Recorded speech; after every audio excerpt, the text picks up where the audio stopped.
Bom dia, estamos de volta com o Diálogo Franco e agora vamos para o quadro Seu Direito. Seu direito. E hoje, no quadro Seu Direito, nós recebemos o advogado do Núcleo de Defesa dos Direitos da Pessoa com Deficiência, o Dr. Hélio Jansen. Ele vai tratar sobre os desafios enfrentados pelos portadores de deficiência no ambiente de trabalho. Então, Dr. Hélio Jansen, eu começo desejando um bom dia, claro, e lhe questionando. Ainda há muito capacitismo no ambiente do trabalho, nessa relação com as pessoas com deficiência. Qual a visão que o senhor tem em relação a isso? Primeiramente, bom dia. Bom dia. Bom dia aos caros jornalistas, bom dia telespectadores. Antes da minha fala, eu quero fazer uma pequena ressalva aqui. É porque o termo já está em desuso, pessoas portadoras de deficiência. O termo correto é pessoa com deficiência, pelo decreto 6949 de 2009. Esse decreto, inclusive, ele é de 2009 e ele foi equiparado à emenda à Constituição. Ele tem força de Constituição e nesse decreto ele trata tanto do direito ao trabalho quanto direito à educação e direito à saúde também. Aí, indo para a sua pergunta, tem muita dificuldade, a questão empregatícia da pessoa com deficiência, porque ainda tem aquela questão, vai me dar trabalho. E detalhe, o fator primordial dessa dificuldade é a alegação, porque não tem gente qualificada. É onde a gente leva em consideração a importância da educação. A importância da educação da pessoa com deficiência. A importância de profissionais da educação capacitados para auxiliar a pessoa com deficiência. Eu sou pessoa com deficiência. Sou advogado, consequentemente sou formado em direito para ser advogado. Enquanto a minha deficiência não exigia uma escola diferenciada, uma escola popularmente especial para pessoa com deficiência, mas tem outras deficiências que assim necessitam. Tem deficiências, a pessoa com deficiência visual, o cego, precisa da comunicação, acessibilidade comunicacional. E isso, com essa deficiência da educação, como é que ele vai ter essa capacidade para exercer determinado ofício? Sim, tem muita dificuldade. Eu fico muito triste. A Lei 8.213 de 91, conhecida como Lei de Cotas, também Regime Geral de Previdência, no seu artigo 93, ela determina de 100 a 200 empregados de determinadas das empresas, 2% tem que ser pessoa com deficiência, até o limite de 5% se for mais de 1.001 funcionários. É seguido isso? Não. Com muita timidez, podemos assim dizer. Com muita timidez. E pessoa com deficiência não é um estorvo. Já tem estudos comprovados que pessoa com deficiência movimenta a economia, ajuda o país a crescer, contribui para o crescimento desse país. Eu queria trazer o meu questionamento a partir desse ponto, o ponto da educação. Nós estamos, inclusive, num momento pré-eleitoral, onde muitos candidatos, muitos pré-candidatos, muitos nomes que vão disputar o pleito sempre colocam a educação como prioridade. A gente vê isso sempre em várias campanhas. No entanto, passado o processo eleitoral, depois da eleição, há muita deficiência, muitos problemas, muitos atrasos na área da educação pública. Então eu queria que o senhor relatasse para a gente, já que o pontapé passa por essa educação, a educação é que vai dar capacidade para o trabalho, a educação é que vai incluir, a educação, enfim, é esta prioridade. Então eu queria que o senhor relatasse para a gente qual é o modelo de educação para a inclusão da pessoa com deficiência que deve ser aplicado no país, que a gente deve estar atento para cobrar, em especial nesse processo eleitoral.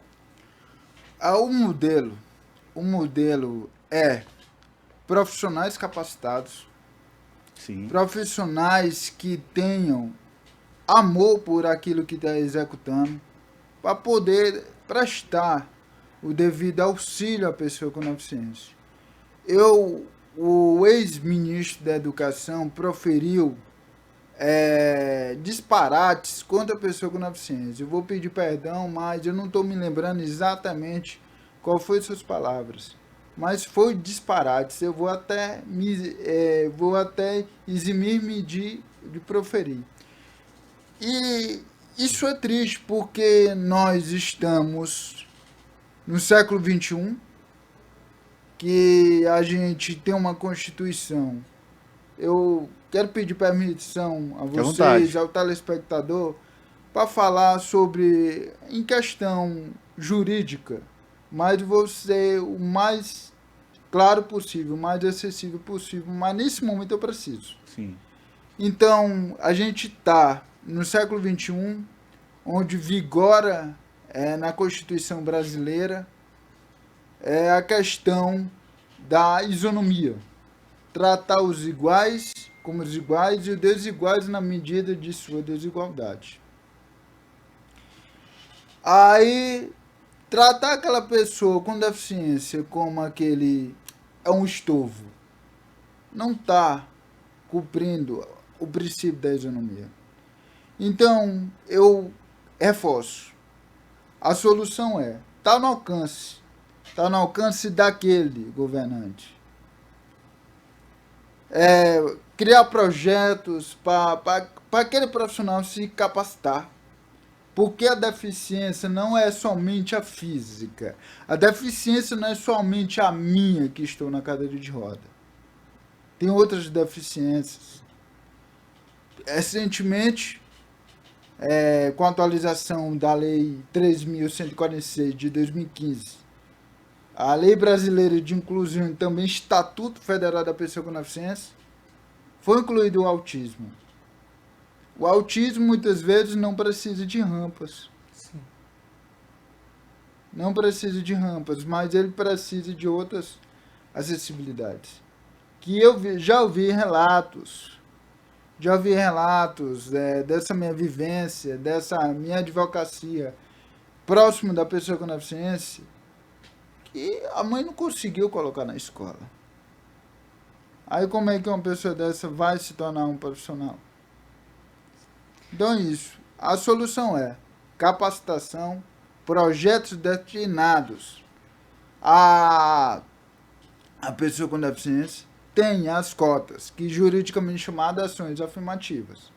Em concurso público, para as universidades, eu não tenho vergonha de dizer, eu sou aluno de História da Universidade Federal do Piauí, sou aprovado pelo Enem e usufruí das cotas. Usufruir das cotas e tem que ter mesmo as cotas para a questão do princípio da isonomia, em respeito do princípio da isonomia. Vou me tornar um professor de história. Que bacana. Mercado de trabalho, sala de aula. Sala de aula. Aí, será que eu não posso porque eu tenho uma deficiência? Claro que eu posso. Pode, né? sim, com E certeza. outros também podem. E aí, a instituição tem que se capacitar. Na Universidade Federal tem o NAU, Núcleo de Acessibilidade da universidade. Um núcleo muito bom. Eu já faço uso, tenho muita satisfação. E é de projetos assim que o governo federal tem que levar para a sala de aulas, para capacitar o profissional, para saber o que aquele aluno com deficiência está necessitando para poder continuar seu desenvolvimento, para se profissionalizar. E como é a sua experiência na advocacia? Os órgãos do judiciário também são acessíveis? A gente tá ficando mais acessível por causa das nossas lutas. Para falar a verdade é essa, não era. Você falou da advocacia, eu lembrei. Advogado com deficiência, o cego. Relatos que tem dificuldade com PJE, para o processo judicial eletrônico, porque não tinha a acessibilidade comunicacional necessária.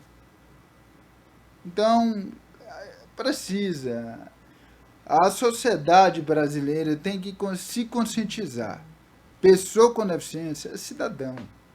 Pessoa com deficiência é inerente de direitos e deveres. De direitos e deveres. Nós, pessoas com deficiência, eu digo para você, pai, para você, mãe, nós, pessoas com deficiência, somos pessoas que temos capacidades. Não somos aquele especialzinho. Porque muita gente diz, meu filho é especial. Mas com tom pejorativo. Eu não gosto. Chame pessoa com deficiência, não tem problema nenhum. Doutor Hélio, desde 91 tem a lei que obriga as empresas a determinarem uma quantidade de vagas para pessoas com deficiência, mas como está o cumprimento dessa lei? Falta uma fiscalização maior em relação às empresas para que haja o cumprimento efetivo da legislação? Desculpa. Falta sim. Falta muito e é onde nós, advogados, é onde nós, PAC, Associação Piauiense de Advogados Civilistas, continuamos, eu não sei, a essa luta. Falar de acessibilidade começou timidamente aqui no Brasil em 2000, com a primeira legislação. Eu descobri dessa legislação, eu descobri sobre isso depois que eu cheguei nesse mundo jurídico. Então, deficiência não na nossa definição, mas na estrutura para nós vivermos em sociedade. Como eu falei, artigo 93 da lei 8.213 de 91. Lei também regime geral de previdência, como lei de cotas, que determina isso. Mas eu soube comentários de pessoas que trabalham na área também, cuidando da pessoa com deficiência, que tem empresas que contratam e pedem para aquela pessoa com deficiência ficar em casa, só para cumprir a determinação legal. Meu Deus, olha, não é isso que se quer, né? Se quer trabalhar, se quer estar ativo na sociedade, contribuindo. E certamente a pessoa com deficiência tem muito a contribuir.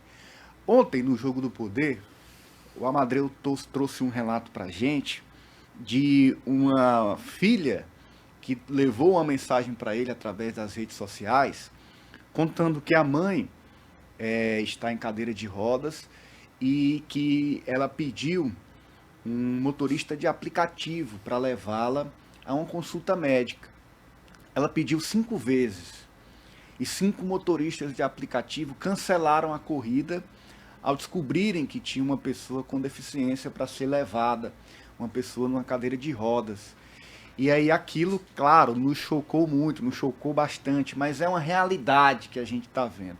E aí eu tenho 2 questionamentos diante desse caso para fazer ao senhor. Legalmente, o que é possível ser feito?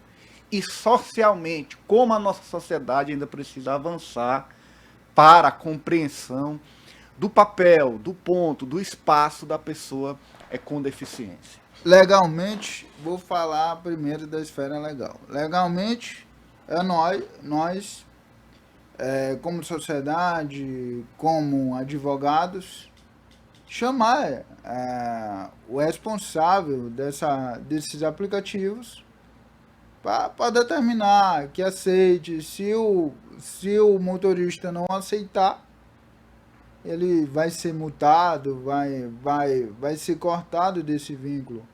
E a questão social é um motorista de consciência. Eu já fui vítima de constrangimento assim. Tristemente, eu procuro evitar, porque eu já vinha relatos disso.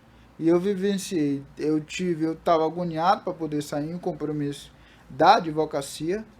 Eu estava agoniado e chamei o aplicativo. Na hora que a pessoa que estava me auxiliando falou que era pessoa com deficiência, ele disse que não podia. Aí foi embora e outro veio e aceitou. O cara disse, rapaz, eu coloco mesmo, eu tô nesse trabalho para isso, entendeu? Nesse trabalho para isso. E isso é comum. Será que esse cara que cancelou, ele não para um minuto para pensar, se colocar no lugar do outro, né? Como sociedade, você contribuir, você dar harmonia, dar entendimento para a sociedade de que é importante a gente estar todos inclusos ali, todos participando, todos integrados, exercer a sua função com amor, com respeito ao próximo, com inclusão. Realmente é um debate que tem a esfera legal, a lei garante esse atendimento, mas, sobretudo, deve ser feito também no âmbito de combate a esse preconceito. Né? Com certeza. Eu queria pedir aqui espaço rapidamente para falar um pouco da minha realidade. Por favor. Agradeço. Eu me tornei advogado, eu resolvi fazer direito pelas indignações que eu sofria.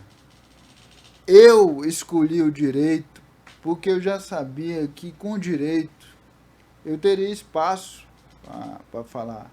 Porque eu, como metaforicamente falando, eu costumo dizer que a sociedade tem mania, tá bem que um pacote, tem mania de colocar toda pessoa com deficiência dentro desse pacote. Para a sociedade ainda, pessoa com deficiência, cadeirante somente, como é meu caso, tem limitações ciclópicas, cognitivas, não consegue entender, não tem capacidade de se comunicar. Coitadinho, não deixa ele falar. Eu já ouvi isso. Então, eu agradeço o espaço, fico extremamente feliz pelo convite, por isso que eu fiz questão de vir aqui no estúdio, porque eu queria esse aprendizado de vida. E o meu desejo é esse, cara. Meu desejo é que a sociedade veja a pessoa com deficiência como cidadão, cara. E a gente está aqui diante de um cidadão, viu, doutor Hélio Jansen, dando aqui para a gente uma lição de vida também, para a gente que está aqui. É um prazer, uma satisfação muito grande recebê-lo. Você pode ter certeza que contribui também para a nossa vida. Está vendo aqui o seu exemplo, o seu testemunho, a sua história, e a gente poder transmitir isso para mais pessoas é o nosso desejo, a nossa missão, não é, Francis? Isso mesmo, Ananias. Eu gostaria de agradecer imensamente aqui o Dr. Hélio Jansen, que é advogado do Núcleo de Defesa dos Direitos da Pessoa com Deficiência, que falou conosco sobre os desafios enfrentados pela pessoa com deficiência no ambiente de trabalho. Muito obrigado, doutor Hélio. O senhor quer deixar mais alguma mensagem à nossa audiência? Agradecimento, e peço à sociedade que nos vejam como cidadãos, como pessoas que temos capacidade, no caso a temática aqui, trabalho, que temos capacidade de exercer qualquer ofício. Eu sou pessoa com deficiência, sou advogado, tenho capacidade de exercer a advocacia, como outras pessoas com deficiência têm capacidade de exercer outros ofícios. Nós somos especiais para quem acredita em Deus. Nós todos somos especiais aos olhos de Deus. Evitem usar especial simplesmente na questão pessoa com deficiência. Use o termo pessoa com deficiência. É isso. Peço desculpa se eu falei demais. Foi excelente. Eu queria até, só para arrematar, lembrar, inclusive, que o índice de empenho, de engajamento, de eficiência no ambiente de trabalho da pessoa com deficiência é equiparado e muitas vezes até superior às pessoas que não têm nenhum tipo de deficiência. Então a gente vê que quando a educação chega, quando o engajamento, a motivação existe, quando a oportunidade existe, as pessoas com deficiência dão conta do recado, as pessoas com deficiência até nos ensinam muito, a gente que não tem nenhum tipo de deficiência. Para encerrar, as Paralimpíadas, meu amigo, eu fiquei frêmito com a atenção que a mídia deu. Sim. Para mim aquilo dali foi muito significante. Nós, pessoas com deficiência, a Paralimpíada deixou bem claro, nós temos capacidade. Teve um colega de vocês que proferiu impropérios contra as Paralimpíadas, que eu também, dá para achar aí na internet da vida, eximo-me até de falar o que foi. E é triste, cara, essa visão. E para encerrar, estamos no Instagram, PAC. Eu também estou lá, Dr. Hélio Jansen, nos procure para a gente conversar mais, para a gente tirar dúvida, para eu ajudar. Qual é o Instagram? @? @dr.Hélio Jansen, Hélio com H, Hélio Jansen. Pronto, já vou seguir aqui e pedir para a Letícia colocar aí nos nossos caracteres dr.Hélio Jansen. Muito obrigado, doutor. Satisfação estar aqui, você pode ter certeza que o senhor nos deu uma grande lição hoje. Eu saio daqui, olha aí, achou já, tá aí na tela, ó. Para você que está na TV Jornal, Dr. Hélio Jansen, para você que está na rádio, Dr.Hélio Jansen, coloca lá no Instagram. Tem a foto dele ali já aqui no meu norte, olha, é atuante, o doutor aí tá atuante nas redes sociais, muito bacana, já vou seguir. Obrigado, doutor, bom dia pro senhor. Tem algumas opiniões políticas, mas é porque, como eu sou advogado, eu não consigo resistir. Faz parte, né? Tem que debater, política sempre tem que debater, é importante que a gente faça isso. Gratificação enorme, ciclópica de estar aqui, muito obrigado mesmo, entrego-lhes minhas congratulações pelo trabalho. Como eu falei, depois que eu resolvi abrir um canal no YouTube, mudei significativamente, positivamente minha visão enquanto jornalismo. Que bom. Admiração enorme. Também entende um pouco a gente aqui na frente das câmeras do senhor hoje aqui. Foi muito bacana. E só lembrando que nas Paralimpíadas o Brasil se saiu melhor do que nas Olimpíadas. Pois é. Isso aí que me deixou atônito. Muito bacana. Obrigado, doutor Hélio. Um bom dia para o senhor, uma boa semana, tudo de bom. E esse foi o quadro Seu Direito. Seu Direito. Agora